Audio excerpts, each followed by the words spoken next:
E a gente começa mais uma edição do programa Utilidade Pública. Muito obrigada pela audiência. Hoje a gente vai estar falando sobre qual é a dieta mais adequada para quem pratica determinados tipos de atividade. Por exemplo, você pratica corrida?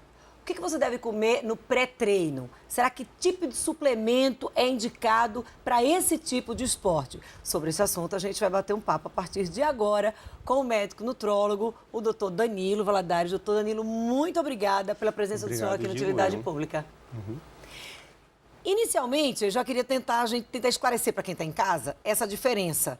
Porque as pessoas olham muito essas receitas, esses cardápios de pré-treino, como se fosse o mesmo para todas as atividades. E não é assim. Não. Tanto o pré-treino, quanto o pós-treino, quanto o suplemento que você precisa tomar durante o treino, ele é individualizado. Ele é individualizado em relação ao esporte, em relação à pessoa que pratica, como é que está a função renal dele, qual a idade dele, entendeu?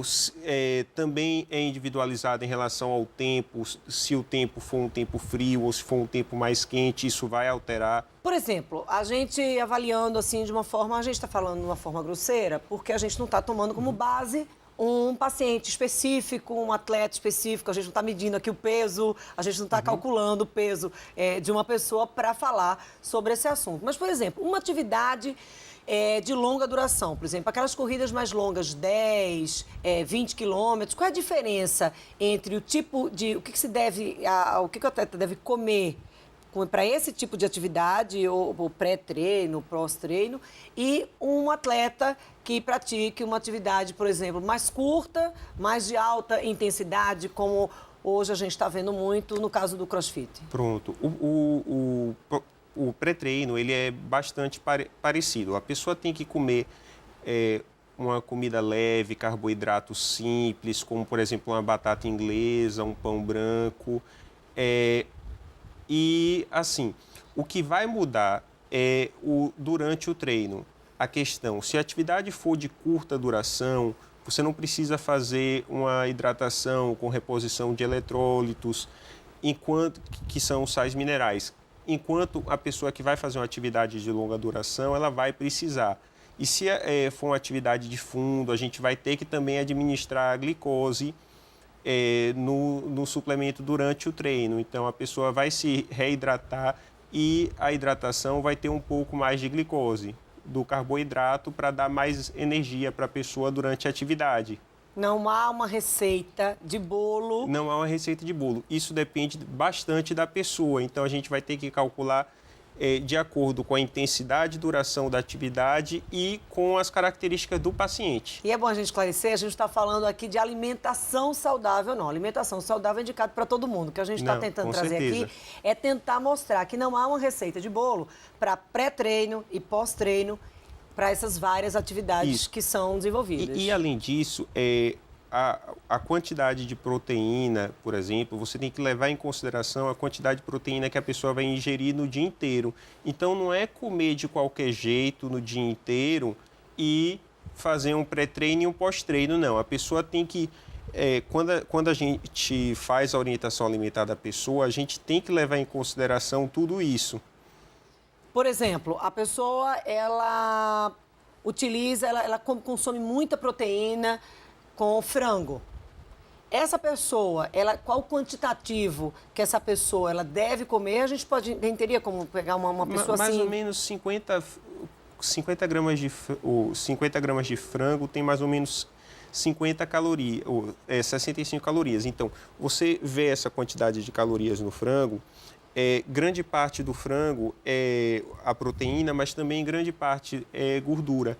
Então, assim, a pessoa, quando vai fazer uma suplementação de uma quantidade maior de proteína, é realmente legal que ela use algum tipo de suplemento, porque ele isola a proteína de substâncias que a gente não quer que a pessoa ingira em excesso, como, por exemplo, a gordura.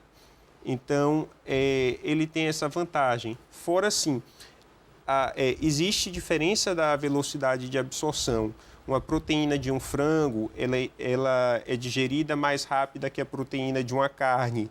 Agora, a velocidade em que a pessoa absorve uma whey protein isolada, por exemplo, ela é bem maior do que a que ela ingere quando come o frango. Por isso que as pessoas dizem assim, olha, treino, tanto tempo depois, você precisa tomar aquele shake, aquela mistura, que é o pozinho mesmo, pozinho. Que é o whey protein. Isso. Um erro que as pessoas fazem é usar, por exemplo, somente a proteína no pós-treino. Quando você faz um pós-treino, você tem que ingerir um pouquinho de carboidrato. Por quê? Porque se você não der um pouquinho de carboidrato, a proteína vai ser usada como carboidrato. Ela vai ser usada para produção de energia e para repor o glicogênio muscular. Então, e o valor da proteína é muito caro e a proteína é de difícil obtenção. Então, a proteína é algo que a gente tem que usar somente para a síntese do músculo. A gente coloca o carboidrato junto com ela para que ele seja usado como fonte de energia.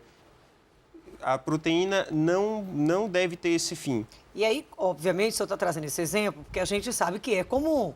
Que é comum as pessoas fazem o pós-treino somente com proteína. Inclusive já levam ali na garrafinha Isso. apenas a proteína ali dentro, ou acrescentam água, porque tem aquele período lá para você tomar. Isso também procede? Aquela janela ali de absorção? O período é importante, mas assim, principalmente quanto ao carboidrato, para você repor o glicogênio muscular, que é a reserva de energia do músculo, e você poder usar a proteína como... você usar a proteína com o fim de hipertrofia, entendeu? Então, que é o aumento da massa magra. Quando você não dá esse carboidrato nesse tempo hábil, você há o consumo da massa magra e há a perda de massa magra, porque ele vai usar a proteína do próprio músculo como fonte de energia. Então, a pessoa tem que fazer atividade física e, de preferência, nas primeiras meia hora, fazer o uso do carboidrato de absorção rápida. Para potencializar, ou pelo menos para que a proteína seja absorvida da forma correta. Isso. Aí você usa um produto desse para que o músculo reponha a sua reserva de glicogênio, que é a sua reserva de energia, e aí a proteína ela deixa de ter essa função e passa a ser usada para a hipertrofia do músculo. Então, resumindo, a pessoa fez atividade, isso serve para qualquer atividade? Para qualquer atividade, de uma forma geral. Yoga, não, né? Essas outras atividades mais tranquilas, musculação. não. Isso a gente está falando para atividades que eu brinco dizendo que yoga é uma atividade para relaxamento. Mas cansa. Olha, cansa. Pilates cansa, yoga cansa. Às vezes as pessoas acham que Pilates, não é, mas... Pilates cansa. Tem uns professores de Pilates que são cruéis. Pois é. Consome também muita energia Esses são nossa. os bons. Então, mas assim, nessas atividades como musculação, crossfit, artes marciais, corrida, bike, enfim, essa série de atividades que parece que é tudo muito novo, né? Porque de uma hora para outra ter um boom, né, no número de praticantes. Depois, sempre antes da atividade física e depois da atividade física, é bom que você coma alguma coisa. Então, a alimentação depois tem que ter essa característica, um carboidrato de absorção rápida e mais uma proteína, de preferência uma proteína de absorção rápida também. Que é aquela proteína que a gente chama de proteína isolada. Pode ser a proteína isolada ou não, mas de preferência um whey protein. Assim, só que não basta só ingerir a quantidade de proteína no pós-treino. Então, é isso que a pessoa tem que ver. Ela tem que ter uma alimentação rica em proteína o resto do dia também. Porque senão a proteína vai ser absorvida e depois os níveis vão cair dos aminoácidos no sangue e a pessoa não vai ter mais material para fazer hipertrofia. Então, Isso é que gera aquela sensação, olha, eu fiz tanta atividade, tomei tanta proteína, mas não estou conseguindo ver o resultado. Mas não estou conseguindo ver o resultado. Por quê? Porque durante o dia ele não faz a dieta adequada. Aí, além de ter que ingerir a proteína no pós-treino, ele tem que ter a ingestão também de proteína no café da manhã, no almoço, no jantar, para ter uma quantidade de aminoácidos sempre disponível. Então, a pessoa acabou de fazer atividade, essas que a gente listou há pouco tempo, consumiu primeiro O carboidrato, O carboidrato... numa quantidade simples, que aí numa vai depender muito de cada um, não é isso? Isso, e da atividade. E da atividade, e em seguida, que pode ser logo em seguida, assim, de imediato ainda, antes da pessoa ir para casa, ainda na academia? Não, tem que ser... O tempo que você conta é depois da hora que você termina a atividade Acabou física. a atividade. Você acabou, nas primeiras meia hora é o tempo que você tem que tomar o suplemento. Os dois, carboidrato Com e a proteína, justamente. Até 1 hora ainda tem um bom resultado. Depois de 1 hora aí complica mais um pouco. E além disso, a Aí eu pessoa recomendo precisa... que leve aquela coqueteleirazinha. Sim. Que aí você leva a coqueteleira para a academia já com o pozinho, só é adicionar água e gelo, Mas sacudir pode misturar e tá os dois, pronto. o carboidrato Pode, sim. com a proteína? Não precisa tomar um para depois tomar outro? Não precisa não. Pode tomar junto, tranquilo. Misturou, tomou ali, de preferência, até 30 minutos depois de você terminar a atividade. Terminar a atividade ou no máximo até 1 hora, mas depois de 1 hora não é legal. E durante, quando o senhor fala assim, olha, Dânia, precisa consumir proteína também o resto do dia. A gente tem um exemplo para dar, um peso médio? Isso. Geralmente, a gente pode chegar até 1,8 quilos ou 1,8 gramas de proteína por quilo da pessoa. Mas isso aí é uma pessoa que já faz uma atividade física intensa, que não é uma quantidade de proteína absurda como os professores de academia geralmente mandam. Porque muitos, eu já vi professor falar para 6 gramas de proteína por quilo. Isso aí é uma quantidade absurda.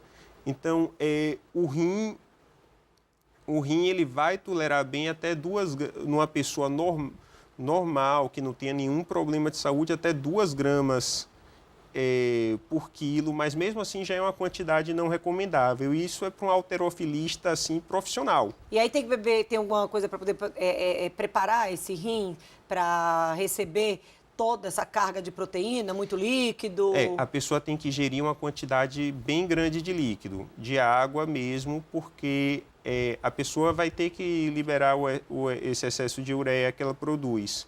Então, a pessoa realmente tem que beber uma quantidade vertiginosa de líquido quando toma uma quantidade tão grande de proteína. Esse comparativo da quantidade de água que a pessoa deve ingerir por conta desse aumento no consumo de proteína, Dona Nila, veja continuar o nosso bate-papo daqui a pouco. A gente vai ao intervalo e a gente volta aqui com mais informações sobre, por exemplo, o uso do suplemento mais adequado para aquele tipo de atividade, como é que deve ser administrado esse suplemento, principalmente a questão da proteína. 2 minutos.